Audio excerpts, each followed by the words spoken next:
Right. It's what do the letters P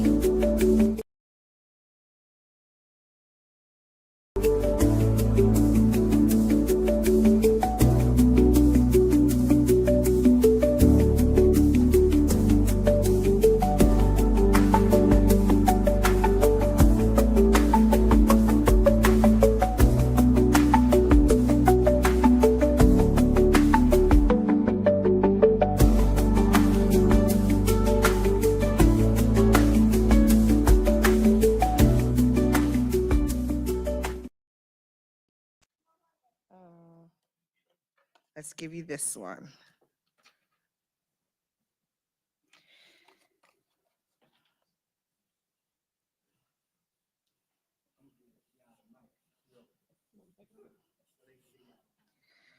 Okay. So this one is, again, words to live by. OMDSNS. OMDSNS.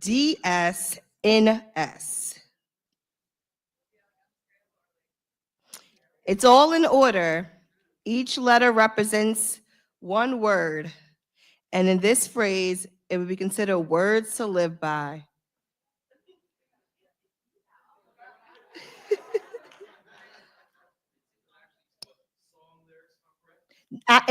Okay, he put it in a song. Yes. One monkey don't stop no show.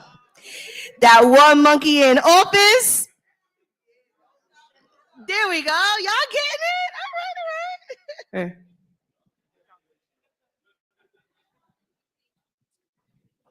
This one is bad. A lot of y'all did this week. Well, it is bad and it's not. Only not George. I will give y'all a hint. And I will say a lot of y'all felt that this past weekend. Oh, they really got everything. Yeah. Oh.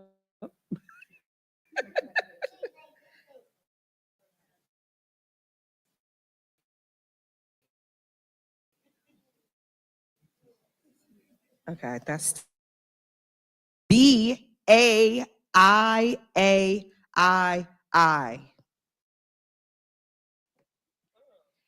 This goes back to like early 90s, late 80s, this phrase. I. And what I will say is there was like marches all over the country this past weekend. And some of y'all was like, MNBAIAII.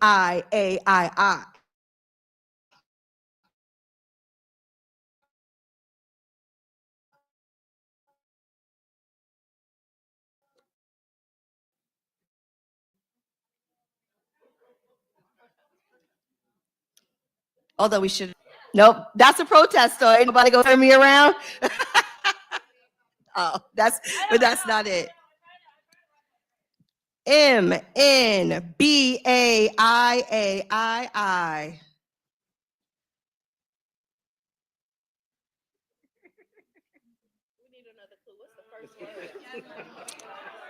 It has a name in it, and the name is Bennett. My name is Bennett. There we go. Y'all really said that though this weekend. My name is Bennett and I ain't in it. Yes. But we gotta be in it, y'all. I mean, you just gotta figure out how.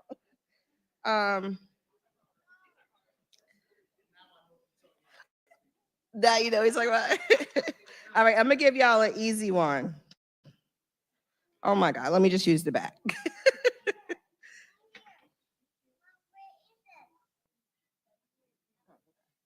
Oh, I meant to make it bigger. See, I'm gonna just give you the pen. Okay, next one.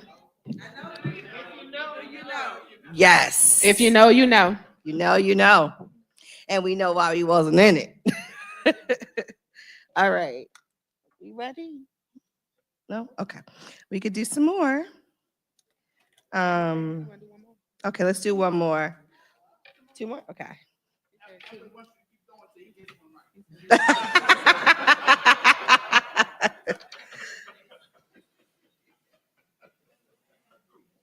The last one, I get it. I'm sorry. Okay. Don't read my Facebook. Okay, this one is BOTWC. Again, words to live by. BOTWC.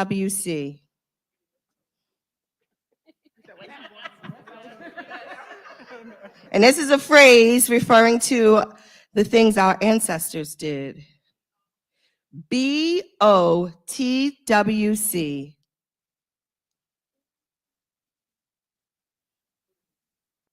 Not you cheating. Did you cheating? You don't get to say.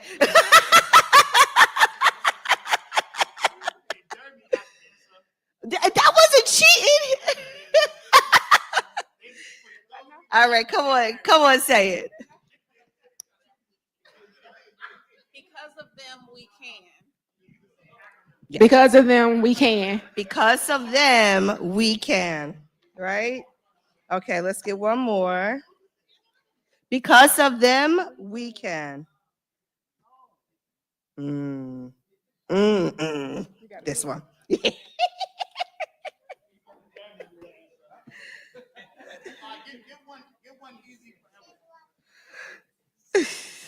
Okay. This one was from an OG. Ooh, thank you. This one is from an OG that's no longer with us. Is a part of TV and film. YGTC. YGTC. I don't think. What'd you say? I said you got to chill. That's true, but that's not it. You got a lot of words right, though. Yeah, you did. That last word need a little help. Nope.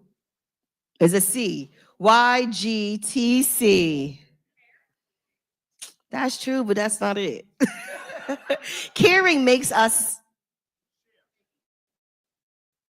It's a C. In order to change, we have to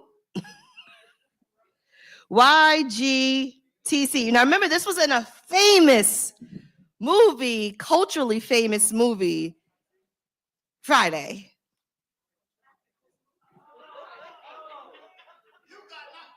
No, not that one. Now remember, we think it's social justice. I think just the social justice cards. I could go with that. What's his name? What I'm trying to. Why is his name?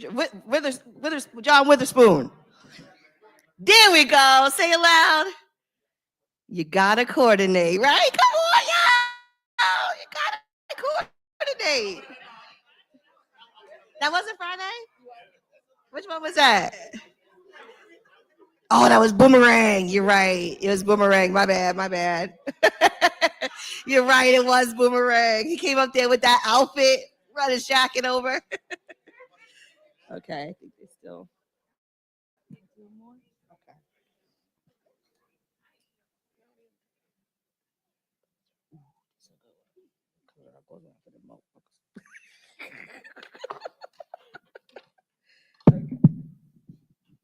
This is going to be hard. I'm running out of space.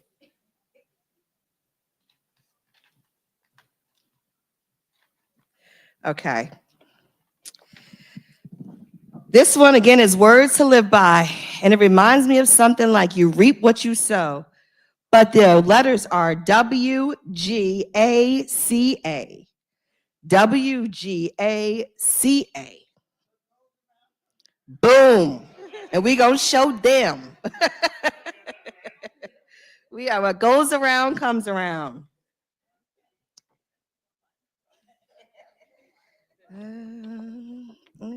Thank you. Okay, let's see. Do one more. Y'all ready? No. Yeah. Okay. All right. Last one. Yep, last one.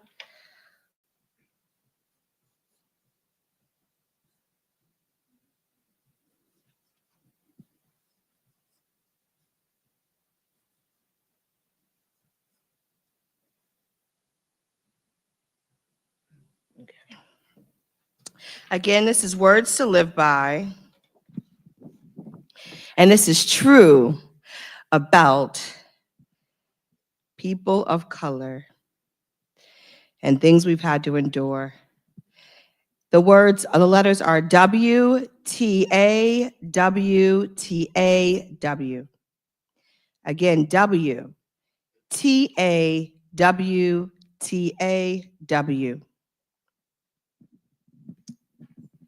And if I could sing, I would sing, Ain't Nobody Gonna Hold Me Down, because that goes with this. Who knows that protest song?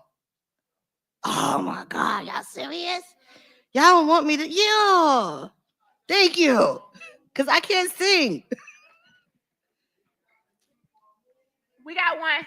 Yay. When there is a will and when there is a way. Yes, where there's a will, there is a way. All right. And that is what we are on for tonight. We got a lot of speakers to talk to you, and we want to hear from you tonight. We want to know, what do you feel the Gwinnett NAACP can do to make Gwinnett better for the people of color? I'll be back. I'm going to turn it over to President Paul.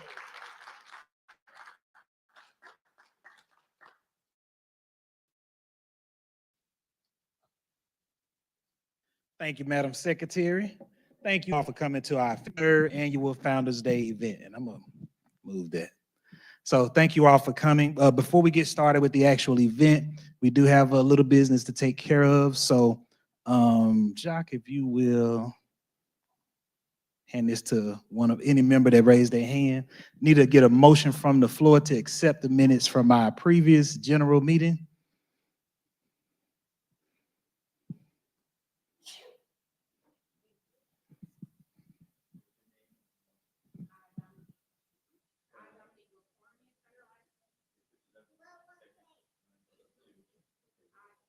I, Dominique McCormick, make the motion to accept the minutes from the previous meeting. Do we have a second? Can I get a second? Donis McCormick, second that motion. All right, motion given by Dominique McCormick, seconded by Donis McCormick. Any additional discussion? All right, all those in favor accepting the minutes from our March general meeting, say aye. Aye. Any opposed? All right. All right, and then finally, need the final motion to suspend our general meeting for this month so we could proceed with our Founders Day program. So can I get a motion from the floor to suspend our general meeting for the month of April?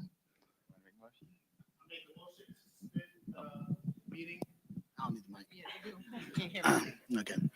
I make a motion to suspend the meeting, April's meeting for the general meeting so that we can go ahead and have our Founders Day celebration and all right, motion given by membership chair and at-large member Tiger Harris to suspend our general meeting for the month of April. Can I get a second? All right. Second. Seconded by our at-large Markeisha Woodson. All those in favor of suspending our general meeting for the month of April, say aye. Any opposed? All right, it is unanimous. All right, so we will proceed forward with our Founders Day event. First of all, I want to thank you all for coming. I want to give a special thanks, though, to everybody who has made this event special, who steered our branch back into compliance. So shout out to Madam Secretary, the Assistant Secretary, Shanika Walker. She's around here somewhere. I'm trying to find her. Okay. Our Treasurer, Princess Hawkins, and Assistant Treasurer, Darlene Wilkinson, First Vice President, Jacques Laurent, Second Vice President, John Cox, and our committee chairs, Gamel Deweese for our health committee, at-large member Ray Harvin sitting up front, at-large member Markeisha Woodson, in the back there, and membership chair and at-large member Tiger Harris, and Ellie Walker, our new PAC chair in the back, handling our political action committee. And I'm trying to make sure I ain't leaving nobody out. Daryl, our legal redress chair, wasn't able to make it tonight. Unfortunately, you know, when you're in your 40s and you're still acting like you're in your 20s,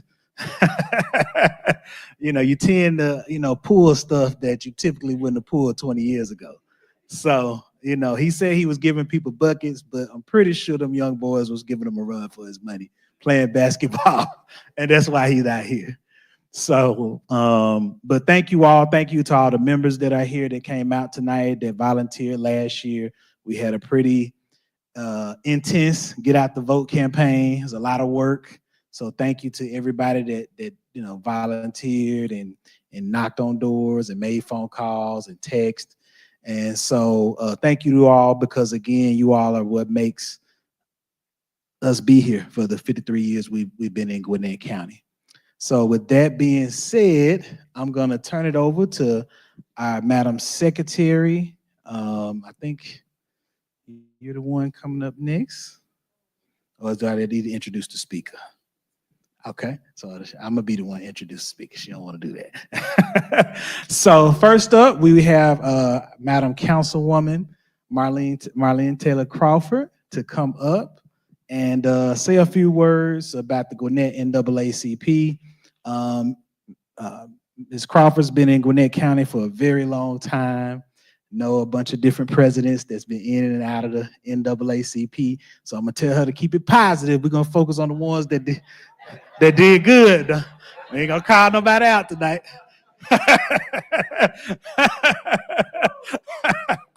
You know, so at this time, Councilwoman Crawford.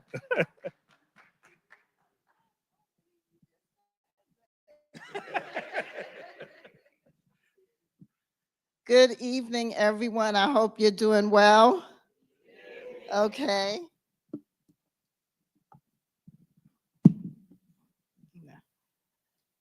Okay, so 53 years, that's a long time, right? Okay, it is. So we have to give honor unto God. I see a few pastors in the house. I want to make sure I say that, but no, seriously, I would say that regardless. So let me put my glasses on. One of the most powerful quotes for me is by Marcus Garvey. And the quote is, "A people without the knowledge of their past history, origin, and culture is like a tree without roots." So as we celebrate 53 years in the Gwinnett chapter, let us not forget the people who have paved the way for us to be here. And I like to share my memories with the late Reverend John Stewart. And if you knew him, please raise your hand. Okay. A few people here. So I first met Reverend John Stewart actually right here in this auditorium. And that was about 2003, 2004, when he first became president of the chapter. And it was during a Dr. Martin Luther King Day celebration by the United Ebony Society. Pastor Collins, were you here then, 2003, 2004? Right, I see, I figured you would be here, or at least know what I'm talking about. So during that time, both of us actually were on the program. And Reverend Stewart spoke with me after, and he encouraged me to come to a meeting. And I came, and of course, shortly after I joined the Legal Redress Committee. And I can tell you the work that he did here in Gwinnett County was absolutely amazing. A man of integrity, a man who was devoted to the Word of God, to his family, also someone who was unwavering to do the work, who was not scared to do the work, and he was definitely a leader that aspired to inspire others to do their best. And during that time, there were many issues that we dealt with that, you know, really and truly, we're still dealing with some of those issues now. So we cannot think because it's 53 years that we are, you know, past certain things, because we're not. Unfortunately, we're not. So the two issues that I remember during that time was, one, the many disparities when it comes to the discipline with Gwinnett County Public Schools and especially for children of color, Black and brown children. Are we still dealing with those issues now? Yeah. So that's something that we were really on the forefront of dealing with. So Reverend John Stewart would often go to the panel meetings and work with the school system, the parents, the students, in order to help the family. So that was something that was really, really prevalent. In addition to that, we had a big issue here in Gwinnett County with tasers. I don't know who remembers that. There was a death in the Gwinnett County Public Jail back in Gwinnett County Jail in 2004. And a man by the name of Frederick Williams was killed in the jail. And that started a big outcry. I don't know who remembers that. Does anyone remember that? Yes. And we actually had a partnership for a protest with the Southern Christian Leadership Conference. And that time the president was Charles Steele Jr., and he came right here in this auditorium. A lot of work took place right in this auditorium. And it was actually a protest march during that time. So there were numerous community meetings that took place, and Dr. Reverend Stewart understand the assignment, that in order to impact change, you have to collaborate with the community, you have to have other organizations on board to do the work with you. So I would be remiss if I did not mention other leaders who are not with us today physically, but of course in their spirit and their legacy lives on, that work with the Gwinnett NAACP. And that was the United Ebony Society. I had the honor of being president of that organization for 10 years. And the late Robbie Susan Moore and Erin Moore were the co-founders. And Moore Middle School, which is right down the street from here, is named after the late Robbie Susan Moore. Also, did anyone know Erin and Robbie Susan Moore? Yes, okay, I see a lot of hands up. Hi, Kimberly, yeah, we go back some years. Her children were adult children now were very involved. And I'm going to keep it. I'm gonna go real quick. And then also Percy Scott, who was the executive director of the Gwinnett County Human Relations Commission. And last year, the General Assembly of Georgia named Lawrenceville Highway, going from Langley Drive from here down to Johnson Road, Percy Scott Jr. Memorial Highway. Has anyone seen that sign? Okay, so look out for that sign. He was very involved in the community and did a lot of work. So I don't want to take for granted, standing here as councilwoman, that I do not stand on the shoulders of people who have paved the way for me to be here. So what we must continue to do is to do the work. That is so important. So at this time, I would like all the young people to stand up. So if you're, I consider young, like 21 and under, please stand up. Okay. So these are our future leaders, and I'm sure Pastor Collins, you remember I did this at New Jerusalem Baptist Church. It is important for us to pour into the life of our young people. We cannot do this work without making sure that someone is going to continue to do work. I was blessed to have to make sure that we pour into young people, because they're going to be our leaders, and we want to make sure that we give them something on, and they will not take for granted the work that's being done, that has been done, that needs to be done in order for right now. So let's give our future leaders a hand. So that's the short message that I'm leaving with you.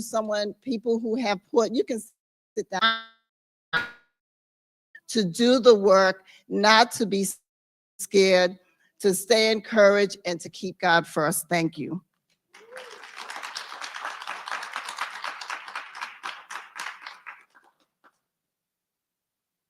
All right, thank you again, Madam Councilwoman Crawford. And for those who don't know, the Councilwoman is your city council if you live in the city of Lawrenceville. I be talking sometimes like everybody knows, but we could have some people watching online that may not know. So that's the Councilwoman of Lawrenceville. So if y'all got problems with your trash or the folks ain't coming on time, don't call the county commissioner, call your council people.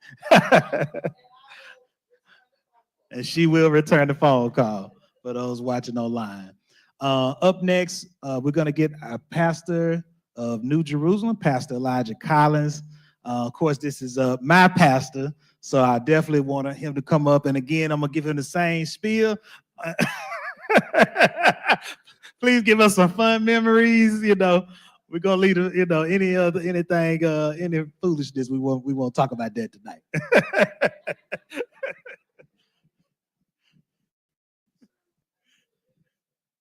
This is very impromptu.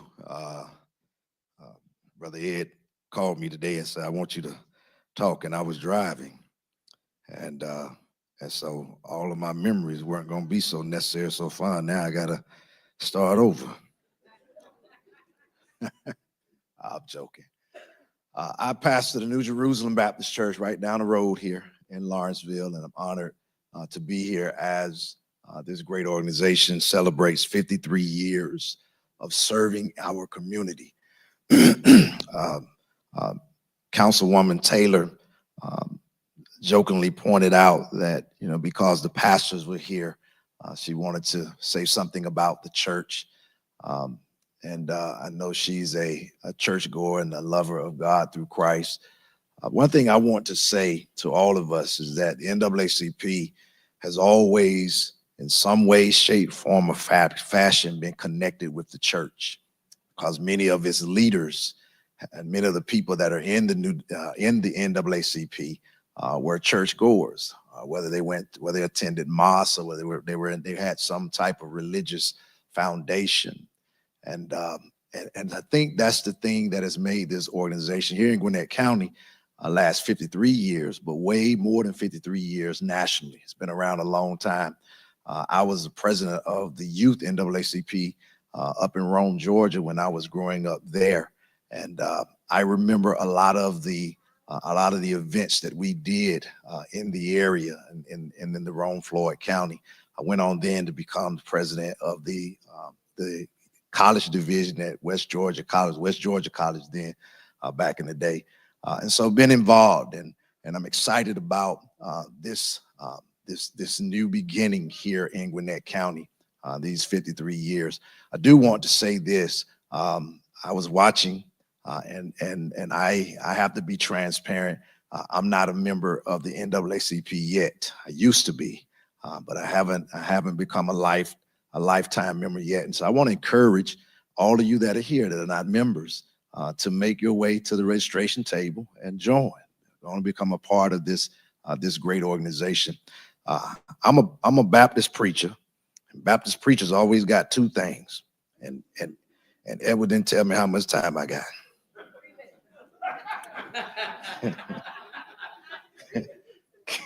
Starting now.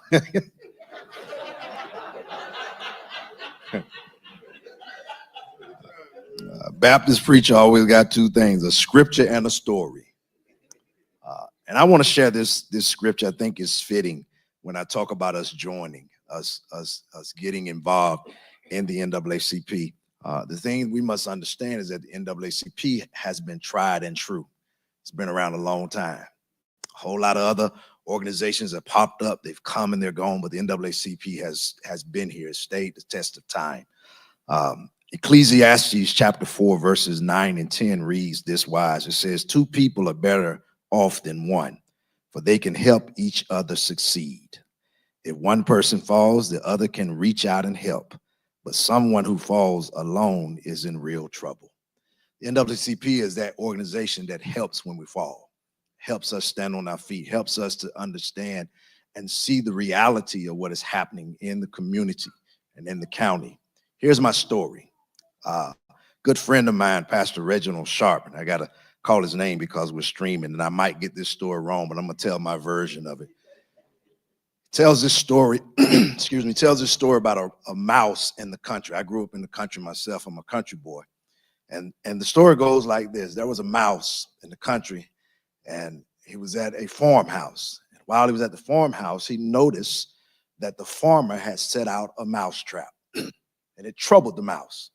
The mouse said, this farmer has set out a mouse trap. He wants to kill me.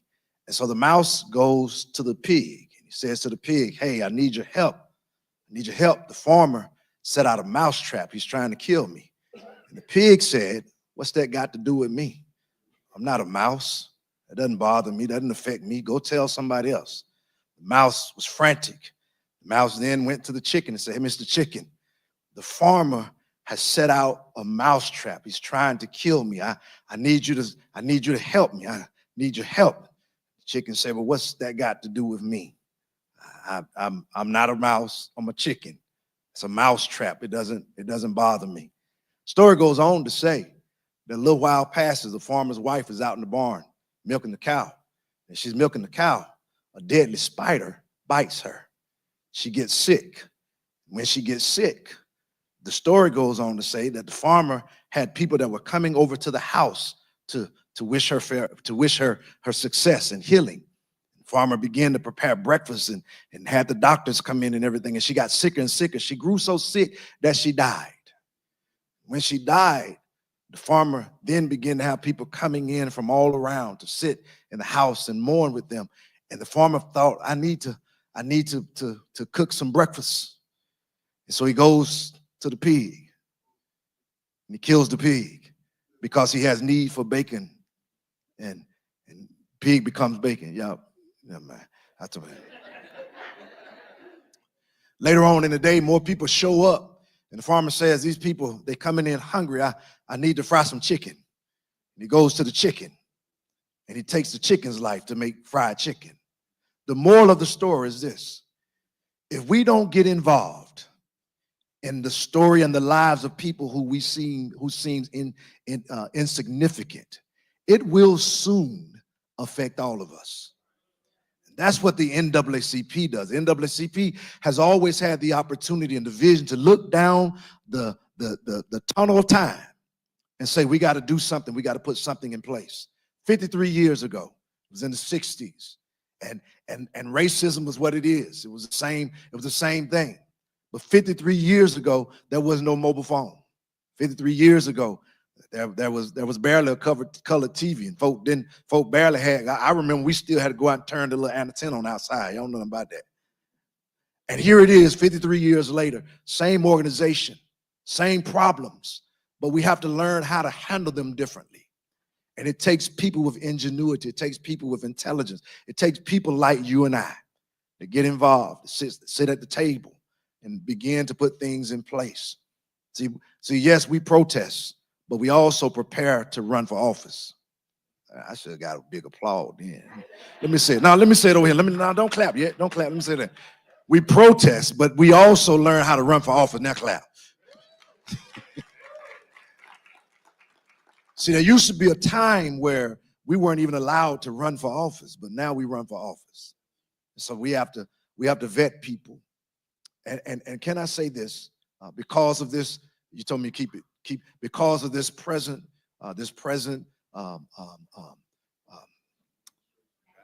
okay, y'all said it. I ain't say it. Because this present administration, this present scene that we're in, the vetting, when we're vetting, we got to make sure we vet folks that are qualified. All right, because Mama used to say, you got to be better than the ones that are there in front of you. And so I want to challenge you today, if you haven't done it, to join the Gwinnett NAACP. We got some good leadership now. Come on, brother. Come on, brother. I kept it clean. Thank you. Thank you, Pastor. All right, all right. So at this time, I'm gonna ask our committee chairs to stand, take a section in the auditorium. So our education chair, John Cox. So just any one of the sections in the back there.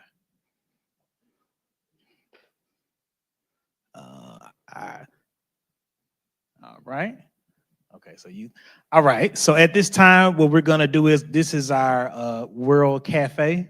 Madam Secretary, am I saying it right? Right? Okay. So at this time, we're going to let you all interact with the different committees that our organization have. Trying to remember correctly, I think we got 7 committees. So in the red, that is our youth council. So if you got children that want to get involved with the youth, please go over there where the kids are. In the green, where the green sign is Ellie, she's standing up. That's our political action committee chair. So if you want to learn more about voting, voting rights and, what we're doing in terms of advocacy from civic engagement perspective, please go see Ellie. Oh, okay. Then we have Shantae in the back with the green. That is our AXO committee. AXO is our, I'm gonna keep it short, it's our art and STEM competition where we host it once a year. This year we're looking to take hopefully 2 or 3 kids to Charlotte, North Carolina to compete in the National AXO Committee, depending on how well they do here locally. So if you want to learn more how you can participate in that committee, how you can get involved in recruiting kids that may be in engineering, science, mathematics, art, culinary, any of those different categories. If you got children that know how to sing, know how to dance, it's a good committee to go and learn about. It'll start back up. I think we've closed competitions for this year, but we'll reopen it in August when we start back up. But if you want to learn how you can participate in that, you can do that. We have John Cox, our education chair. So any issues around education, please see him. And legal redress, Ray, I'm gonna need you to go back there with Markeisha back there with the red sign. So see Ray and Markeisha back there with the red sign for legal redress. They handle any of complaints coming in. So if you got anything that you're seeing that is a problem in Gwinnett County or happening with an apartment complex or a neighborhood, some issues you may see that we know some complaints need to be coming our way that we may not be aware of, that is the committee to go see. And then we have Deweese with the purple sign, who is handling our health committee. So those are our different committees. So please, at this time, we're going to give you, Thank you. If y'all can just spread out. So we're going to have everyone come over to you. So there's a lot of y'all in that one area, and we have enough for you all to be in your own section. For everyone that's going to migrate over to the different sections, we have some back there. This is your time to say what you want the NAACP to do in regards to health, to education, with our youth, with the politics. All of them represent an issue. And we want to know, what do you want the Gwinnett NAACP to do? Think now, if there isn't a particular topic up there that you're interested in, there is someone that should be holding a miscellaneous sign. Or there will be someone holding the miscellaneous sign. Okay. So that's for other things. Like think about reproductive health. What do you want done? What issues do you want the Gwinnett NAACP to take on?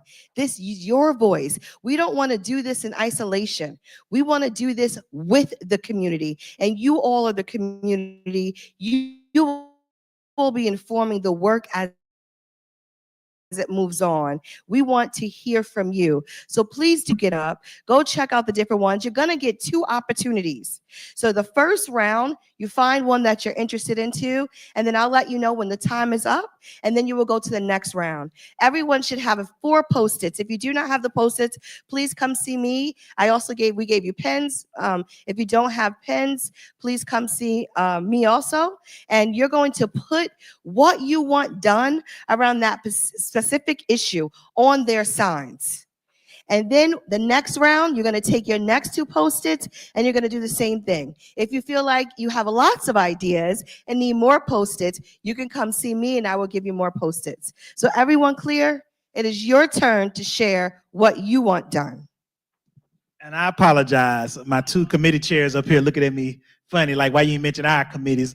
So excuse me. We also have Tiger, who got the blue. That's our membership committee. So if you want to help us grow our membership, please see him. And then we have Jacques Laurent with the purple sign. That's our Freedom Fund committee. They're responsible for helping us raise funding as well as run our Freedom Fund banquet. So if you're good at decorating and know how to do that good stuff, please go see him as well.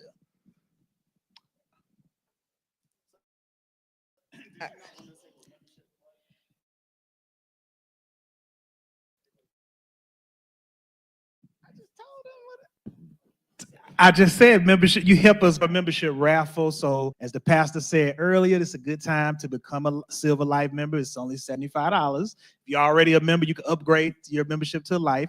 That will enter you into the raffle, and you can win different prizes. I'll go over that at the end of our event tonight. If you're online, go to www.gwinnettnaacp.com and join. And you'll be entered into that raffle if you sign up as a Life subscribing member.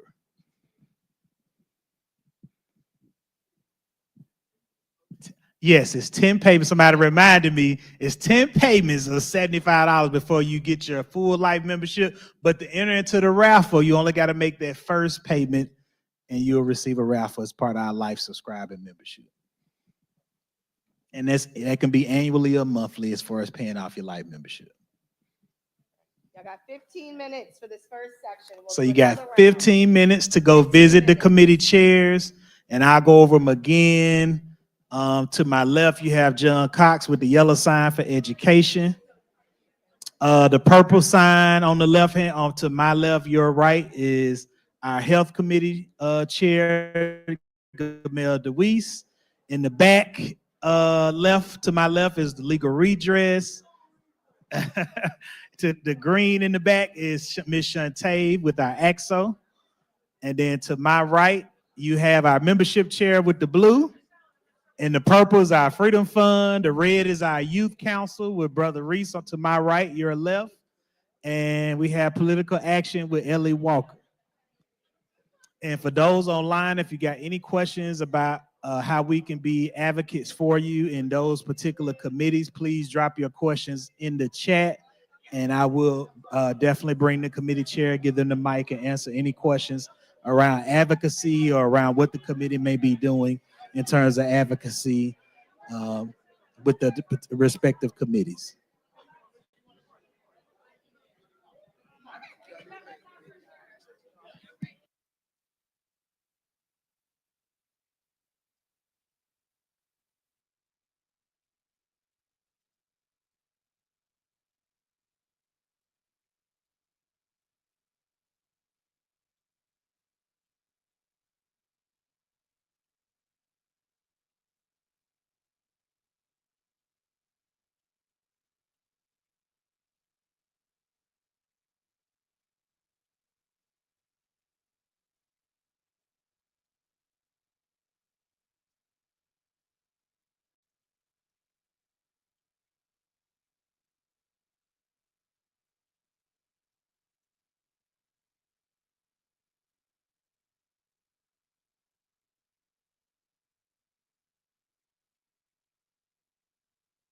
And for anything that's not tied to a particular committee, like miscellaneous, y'all can come see me up front, and I'll be glad to answer just any general questions about the organization.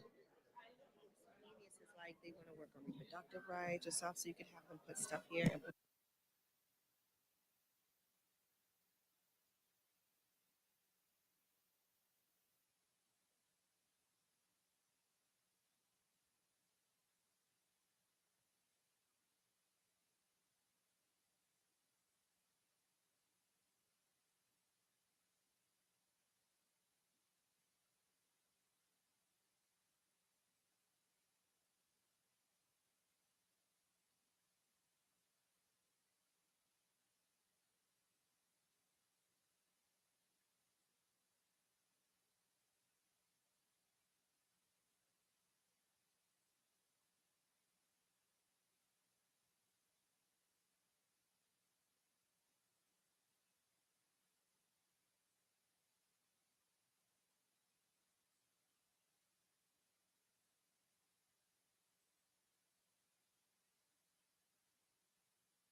And again, for those watching online, if you got any questions, please drop it in the chat for any of our committees, or how you want us to advocate for you. If you're watching on Twitter, please add us on Twitter, and we will read that to whatever committee chair your question may be going towards and try to get that question answered.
All right, so for those online, a couple of questions.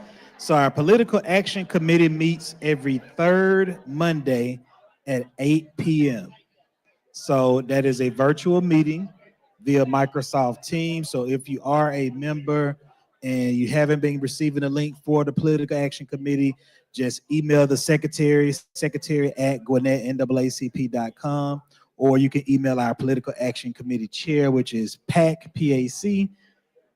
chair at GwinnettNAACP.com. The AXO committee meets every second and fourth Sunday at 6:30 p.m.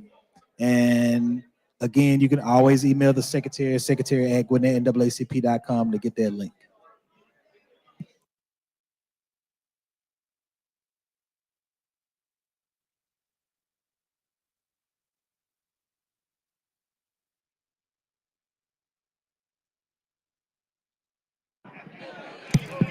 If you can hear me, clap once. If you can hear me, clap twice. If you have not moved to a different station, a different issue, please do so now. Thank you.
We have 3 minutes, 3 minutes, and then we'll ask everyone to get back to their seats. 3 minutes.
One minute, 1 minute.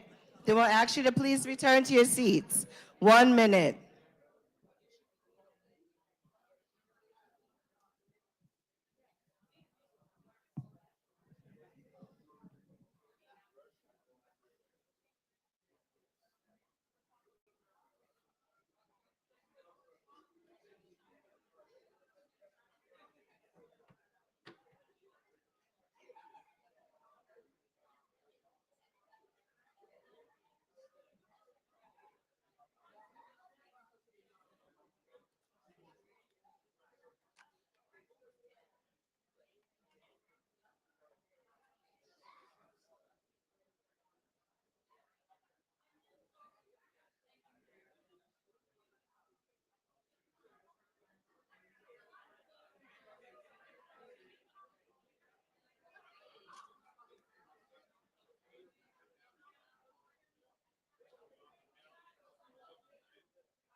All right, we're going to be wrapping up the breakouts with the different committees.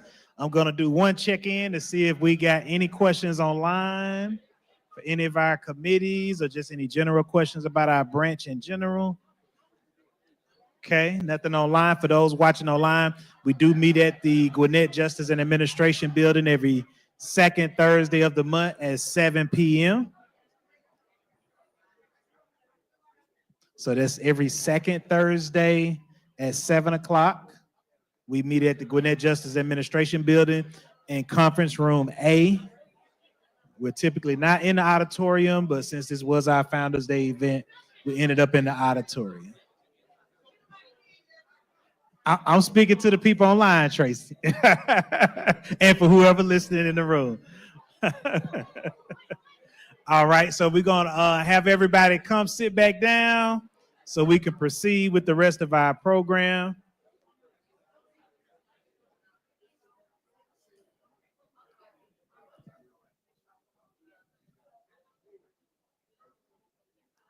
All right.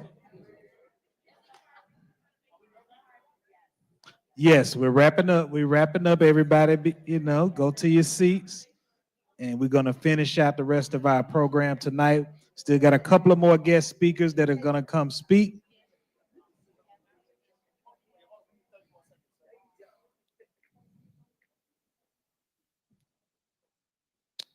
All right, so at this time, I'm going to ask our longtime member, Mr. Brian Long, to come up and say a few kind words about his time being a longtime member with the NAACP Gwinnett County branch.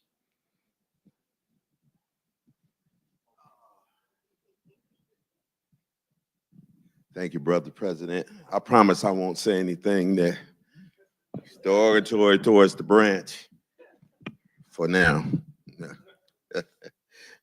Listen, I want to talk about real quick the intangibles, the things that are unseen, the work we put in sometimes that people don't recognize, that we think is pointless.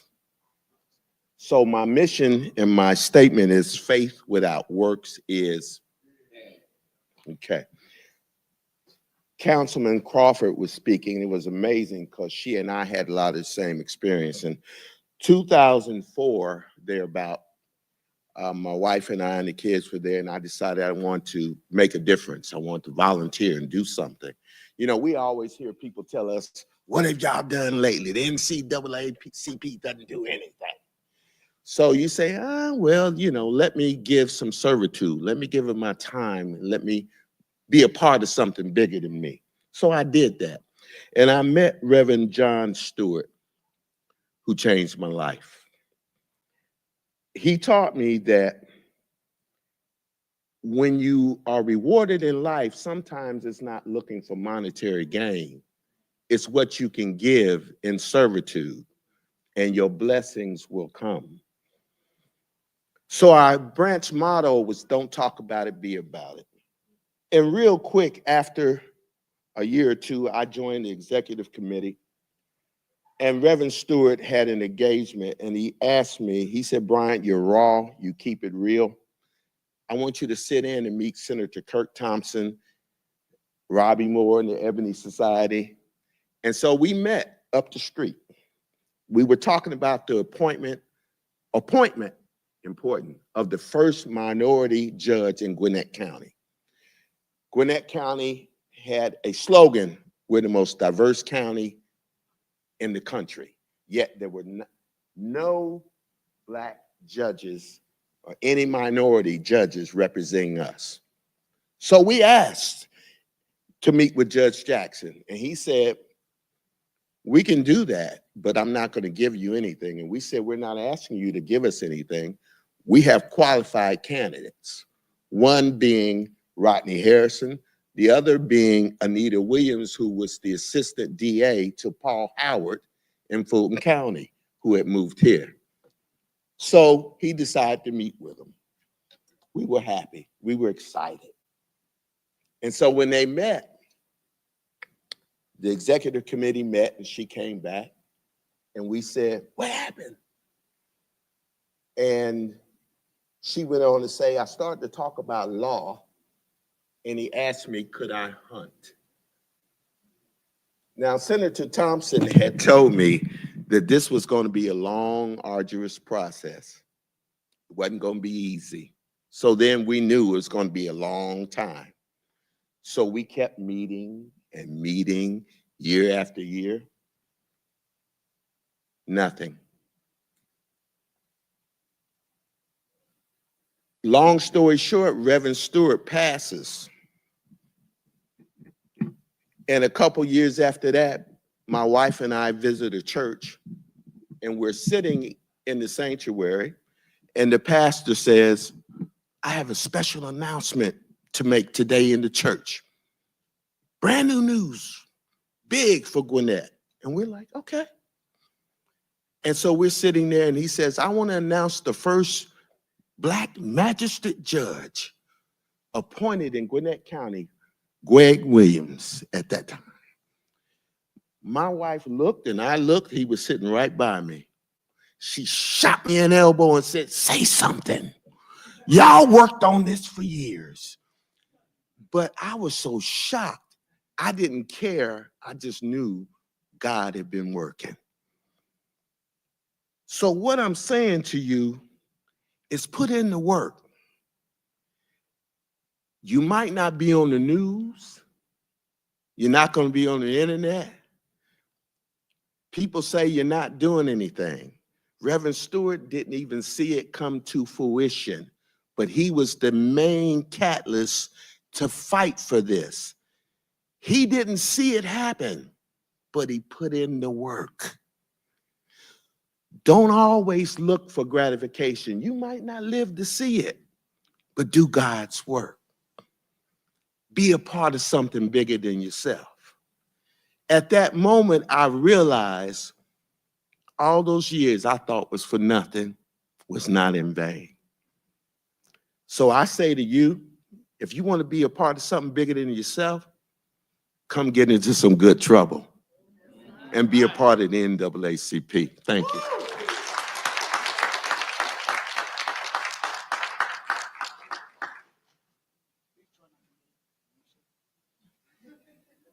Thank you again, Brother Bryant. Appreciate those kind words. At this time, I'm gonna turn it over to Madam Secretary to give some words and thoughts, I guess, on behalf of our current administration.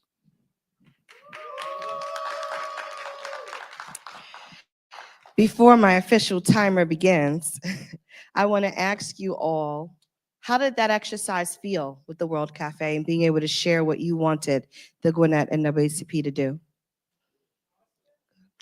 Can I get one or two people to share some suggestions that they made? Go ahead.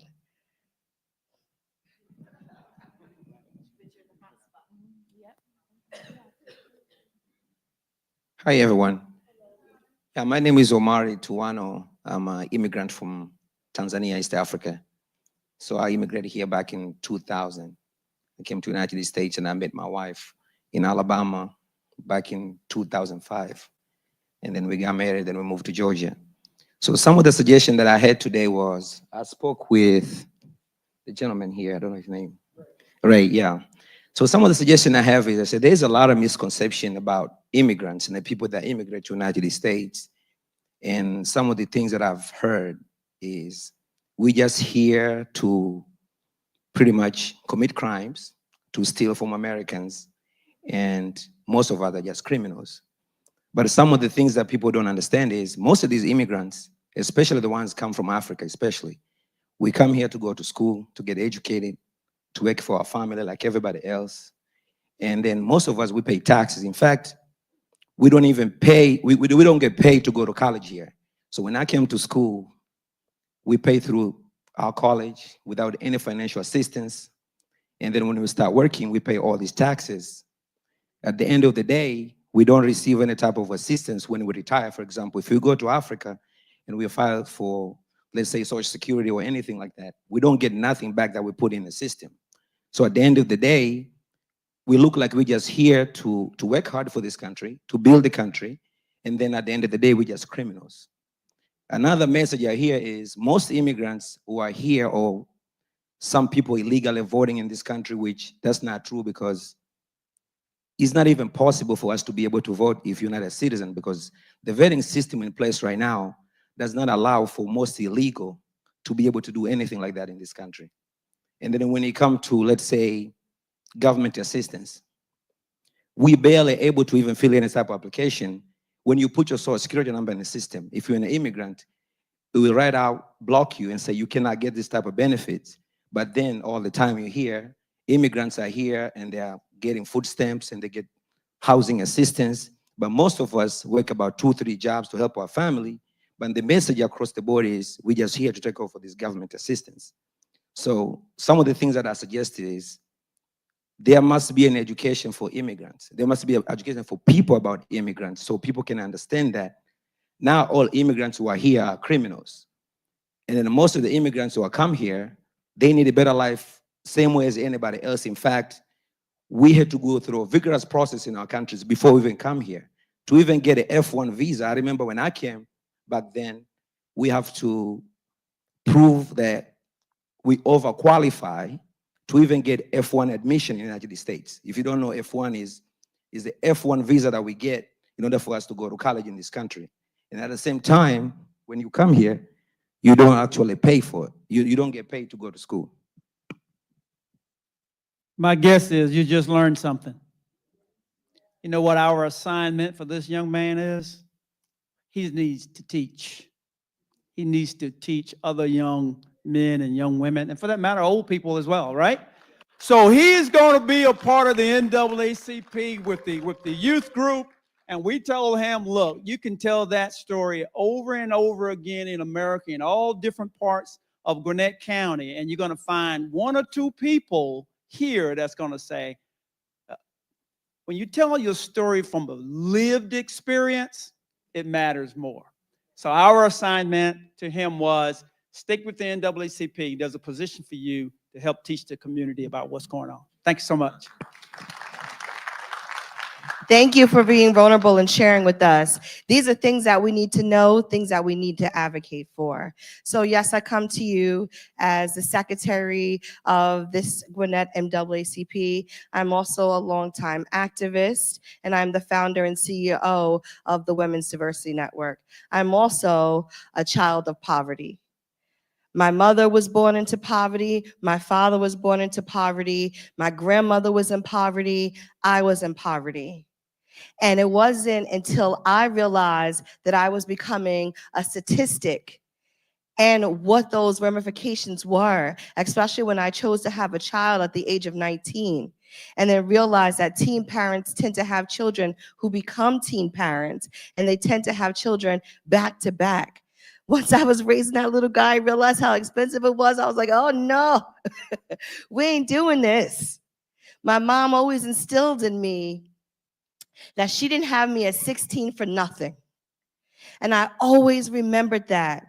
And when I felt that I was becoming a statistic, that resonated with me. And I knew that I had to do something.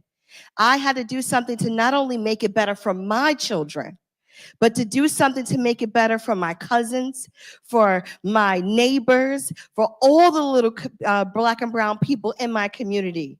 Where I grew up, fathers weren't in the homes. Where I grew up, people were on the corner selling drugs or either using drugs because that was their outlet. There weren't jobs in our communities for people that look like me. So when you don't have an opportunity to make money for your family and you're being criminalized, when white people are being treated as things are a health issue and Black people are being treated when they use drugs, that is a criminal issue, what do you tend to do in order to support your family? You tend to find other ways, and those other ways tend to land you in incarceration. And that was what I was experiencing in my neighborhoods. But it was because of organizations like the Girl Scouts that got me out of my community and could help me see that there was more to life. It was organizations like the EOC that sent me to sleepaway camp, and this Black girl loves to go camping. Okay, I'm in the woods with the tents. Okay, it was the YMCA that taught me how to swim, and this Black girl can swim. I am breaking all of those stereotypes because I am going to show up for us in the spaces and places where we are needed to have our voices. This administration is trying to roll everything back. Who here is angry? Oh no, I don't hear it. Who here is angry? We have to do something. If it's not going to be you that steps up and do something, who's going to do it?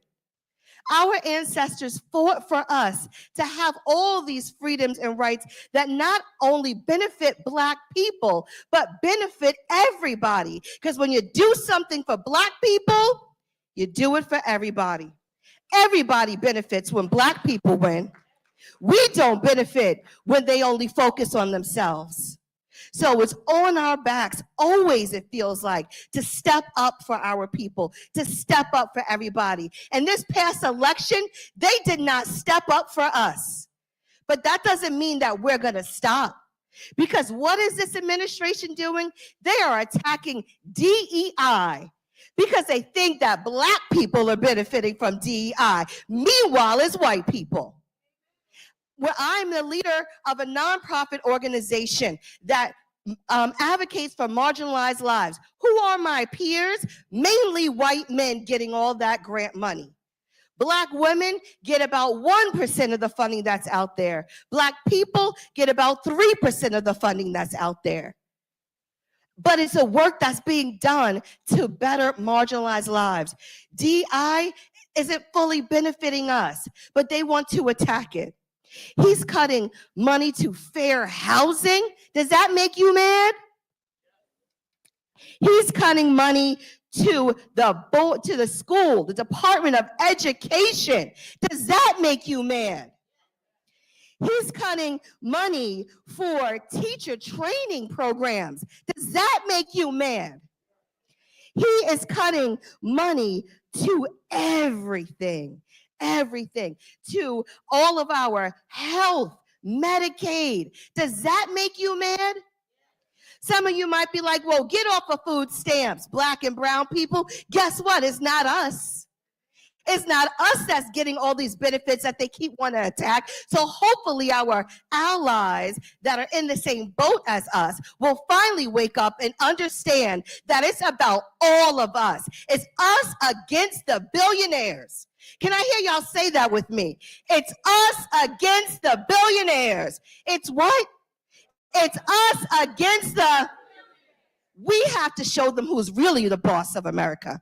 It's not them. They're just going to come in and do whatever they feel like they want. And we cannot let that happen on our watch. Our ancestors did not let that happen, and we cannot let that happen. We must go protest. We must march. We must run for office. We must go in the streets and let everybody know what's going on and what they can do. What you as an individual can do. Maybe you can't serve on a nonprofit board. Maybe you don't have the time to join a committee. But how many of y'all like to post on social media? You can damn sure, sorry, the kids here. You can share stuff on social media. People are there. Who's going to be the mouthpiece? It's got to be you. How many of y'all like to write letters or emails?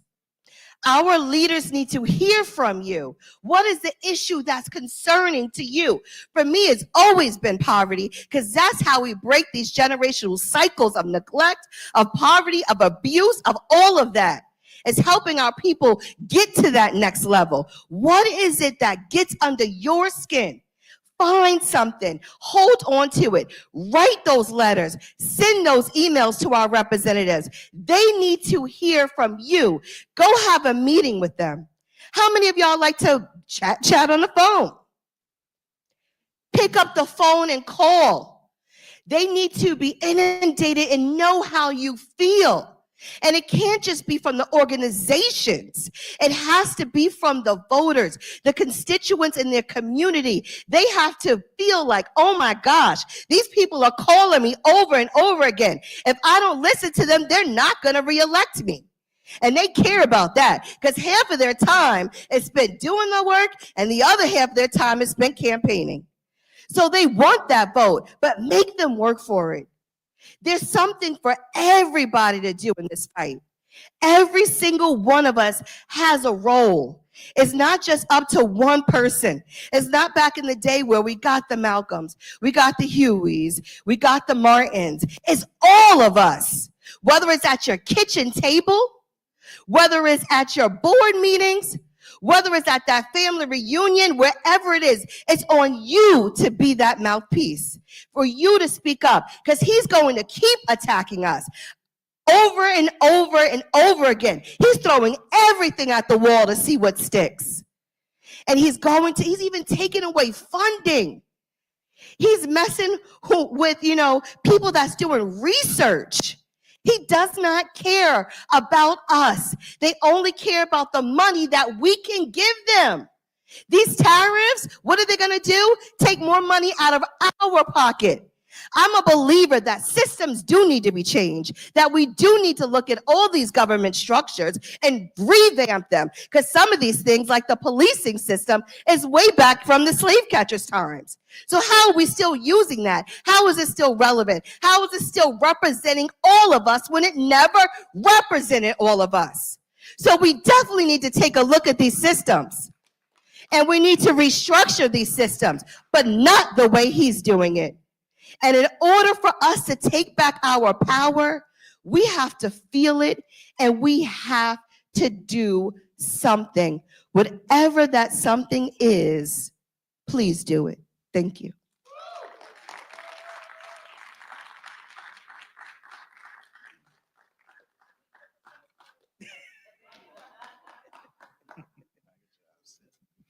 All right, thank you, Madam Secretary. I'm glad I don't have to follow that. So at this time, we'll hear from our final speaker, and then I'll close us out with some announcements. Pastor Goodman of Mount Carmel, would you please come on up and say a few kind words for us?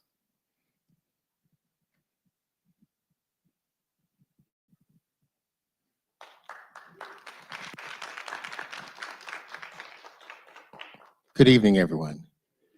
It's good to be here, and thank you, President Paul. Thank you, leadership. Thank you for this opportunity, for pulling us together. I am Willie Goodman, and I know some of you in this room. I'm the pastor of the Mount Carmel Missionary Baptist Church in Duluth, Georgia, which is 150 plus years old. The oldest continuously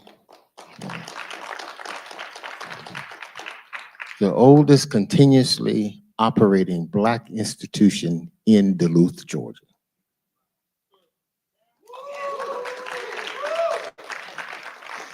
And so I have been the pastor there. I'm in my 40th year.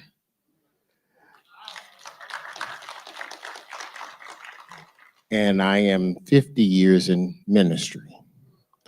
I was a child prodigy. Glad to be here as a part of this gathering. And and very much associated with Deacon, if I may, in this environment, Deacon Angela Simmons, with us always. It keeps us abreast of what's going on with the unit. Did I say that right? With this unit. And so I'm grateful to be here, grateful for your work, grateful for your tenacity. And Brother Jack, been knowing him forever as well. And Laurent, grateful for your work, grateful for your labor, grateful for your tenacity, grateful for your determination, grateful for your commitment. And so as I am here, I want to say that one of my investments is, I'm sure you've heard of this practice of Sankofa, where it is crucial to remember so that you can accurately appreciate where you be and strategically plan for your future. This current environment where I am now is that I am less interested in litigating the past. Other people need to do that, which is why we are where we are. They are anxious. They are worried. There's other folk who are litigating this past because they are not comfortable with where they be and what the future looks like. Brothers and sisters, we can be comfortable what the future looks like. We can be good with it because we already know what the future looks like, because we are continuously reviewing and studying our histories so we can appreciate where we be and then move forward. I'm here encouraging. Thank you for your determination. Thank you for your commitment. And live well, live long, and prosper.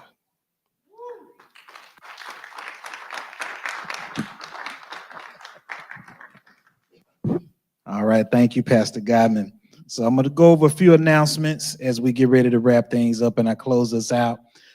First announcement, May the 17th, we will have our Malcolm X event. It's only going to cost you $10. It'll be at Bogan Park from 1:30 to 3:30 p.m. on Saturday, May 17th.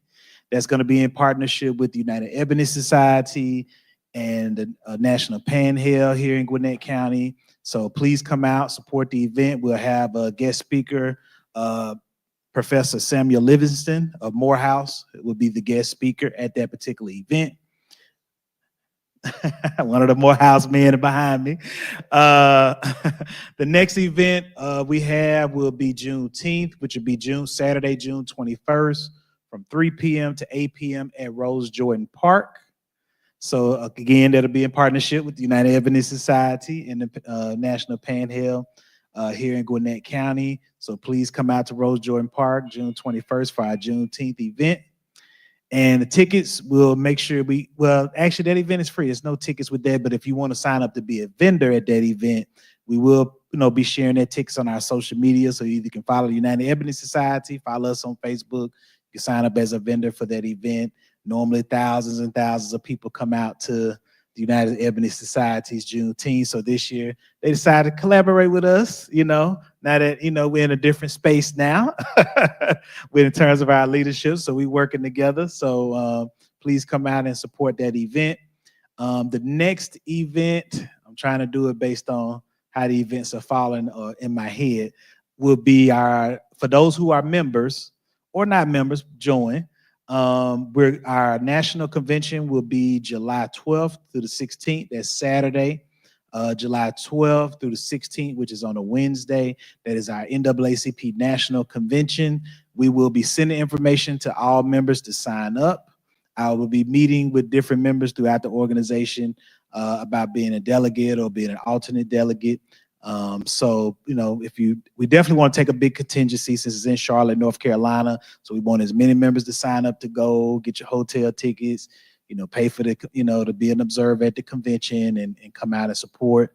We'll try to have some Gwinnett NAACP t-shirts. Everybody been beat me up about when y'all gonna put them t-shirts online for us to buy them shirts. So we're gonna get them online for you all to purchase your Gwinnett NAACP t-shirt. The next event is our Freedom Fund Banquet. That will be September the 20th from 6 p.m. to 10 p.m. at the Beaufort Community Center. Tickets should be going on sale in about a week or two for our Freedom Fund chair. So you can get your tickets or buy your tables. We're definitely looking for sponsors for our Freedom Fund Banquet. Again, that's Saturday, September the 20th. Between 6 p.m. to 10 p.m. at the Beaufort Community Center. So looking to have a great time. Somebody got on me in a committee meeting when I said casual. They was like, casual mean jeans, business casual. This is going to be best dressed. I don't know what word I'm supposed to be using, but make sure y'all do not come in there with no jeans on. Make sure you have your heels and your beautiful dress and your tux. Yeah, suit and tie. Formal attire. Okay, that's the proper word. Make sure you have formal attire for our Freedom Fund banquet. Still working on the guest speaker. He may be watching now. So if you're available, please let me know or let the secretary know so that we can go ahead and get you on the flyer and get that information out. Next event, October, will be our state convention. It is going to be moved from Augusta to Metro Atlanta. Has not been officially decided what county in Metro Atlanta is going to get the state convention, but that will be October, is it 9th through the 11th? So that's a Thursday through Saturday. That's our state convention. So if you're unable to go to the national, please make sure you show up for the state convention since it is going to be in Metro Atlanta this fall. And I think I covered all of our different events. I don't think I missed one. Anybody let me know if I missed one out there, any of my members or anybody online that's watching, that's at home. If I missed anything, let me know. So to kind of put a bow on it, 53 years, what can I say? 1972, April 10th is when our organization was first chartered. And I know we've been through some ups and downs. It was chartered, and I think National told me the charter was revoked 2 years later. And then they don't remember when it got rechartered again. But the official date that they have on on record is April 10th, 1972. Some people mentioned the late Reverend John Stewart, John C. Stewart. Again, the Freedom Fund banquet is actually going to be named the Reverend John C. Stewart Jr. Freedom Fund Banquet in honor of him. This was, something that me and Jock talked about way back when we talked about naming the Freedom Fund Banquet, because most of the people that's been around Gwinnett County, anytime they talk in a positive light about us, at least in the 2000s, I can't speak to what happened in the 90s and 80s and 70s, but in the 2000s, John Stewart name would be the first name on the tip of everybody's tongue. And like I told Jock, I'm very conscious of always respecting the past, because those people have paved the way for where we are now. And for those of you who don't know Reverend John C. Stewart, at that Freedom Fund banquet, we will have either hopefully his son, or maybe Brian, or maybe Marlene come up and give an introduction to who he is and what he done as far as an advocacy perspective with our organization. So with that being said, 53 years, again, just a blessing to be here to do this work. And we're going to continue to do it. One of the things I kind of been telling everybody behind the scenes, we're going to have to be comfortable holding truth to power. Sometimes that power looks like us, especially at the local level, since those demographics has changed. But at the end of the day, we're going to keep organizing. We're going to keep fighting. And I know a lot of people may be discouraged with, what's happening with this administration. But if anything, you should feel empowered, because what we're witnessing is the decline of white supremacy. And anytime a thing is dying, it's going to fight with its every last breath to stay alive. And so whether it happens in my generation, my children's generation, my grandchildren that's not here yet generation, or their children's generation, we're witnessing that decline. So if anything, we should be encouraged. We should be excited for the brother who talked about how he migrated here. Again, we know we got diversity not only among, white, Asian, Native American, Hispanic, but there's a lot of diversity among the African community. We got a lot of people that moved here from the Caribbean, from the continent, and a lot of them part of our organization. A lot of people from New York, so even diversity among the different states. So we embrace that. And one thing that we have that that these people that are doing the things that they're doing against us is our collective strength. And so I would encourage you, if you're not a member, this is the time to join, to get in the fight. This is our, civil rights era. And so please go to www.gwinnettnaacp.com, become a member, sign up, get in the fight. There's no time to sit on the sidelines. We can't pray for the community. We want to see it, not pray only. We can't hope, we just can't believe. We actually got to do the work. And many of our speakers have said that by putting in the work, we got to put our head down and do the work, and we got to build the world that we want to see. We got to build a future that, again, somebody saw me standing up here having this speech, 200-300 years ago. They had that vision. So we have to create a vision of the world we want to see by building towards that world, whether we live to see it or not. I mean, when you talk about biblical, the use of biblical, that's what Moses did. Moses didn't get to see the promised land, but he put in the work because he knew, hey, the descendants, they'll be the ones to go and see it. And so that's where we're at. We may not see what the world looks like, and I know some people bring up Wakanda, but we ain't got to talk about Wakanda or any fictional things about Africa. Africa had millions and billions of different civilizations that we can speak to. We just need to study those civilizations, get back to our roots, and build back towards that. And that's going to take a collective effort, not only here locally, not only here in the United States, but globally. This is a global family. We got people from all over the world, from all over the country that's in this room. And long as we're working together, we're organizing together, we can overcome anything. So thank you all for coming to our 53rd Founders Day. And y'all have a good night.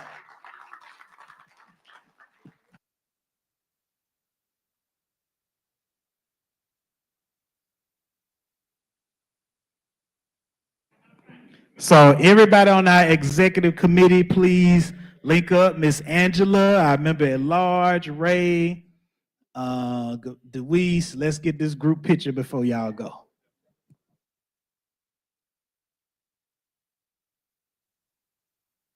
Get everybody first. Well, we'll get everybody first and then our executive committee. Tracy, come back wherever you at.